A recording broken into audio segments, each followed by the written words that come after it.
ನೀವು ಊಟ ಮಾಡುವಾಗೆಲ್ಲ ಒಂದು ಎಚ್ಚರಿಕೆ ಇರಲಿ, ಇದು ಭಗವಂತನಿಗೆ ನಿವೇದಿತವಾದದ್ದು, ದೇವರ ಪ್ರಸಾದ. ಹೇಳ್ತಾರೆ, ಯಜ್ಞ ಶಿಷ್ಟಾಶಿನೋ ಸಂತೋ ಮುಚ್ಚಂತೆ ಸರ್ವ ಕಿಲ್ಬಿಷೈ.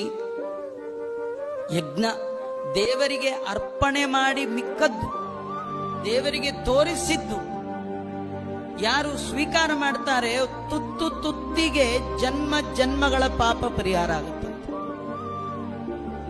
ಏನಿಲ್ಲ, ನೀವೇನು ಹೆಚ್ಚಿಂದ ಏನಿಲ್ಲ, ನೀವೇನು ಮಾಡ್ತೀರಿ ದೇವರಿಗೆ ತೋರಿಸ್ರಿ, ಸ್ವಾಮಿ ನಿಂಗೆ ನಿಂದು ನಿಂದು ದೇವರದೊಂದು ತೊಟ್ಟು ತೀರ್ಥ ಹಾಕಿ, ದೇವರದೊಂದು ತುಳಸಿ ಹಾಕಿ. ಭಗವಂತನ ಪ್ರಸಾದ ಅಂತ ಶ್ರದ್ಧೆಯಿಂದ ಸ್ವೀಕಾರ ಮಾಡಿ. ಕವಳೆ ಕವಳೆ ಗೋವಿಂದ ನಾಮ ಸಂಕೀರ್ತನ, ತುತ್ತು ತುತ್ತಿಗೆ ದೇವರ ಸ್ಮರಣೆ ಮಾಡಿ.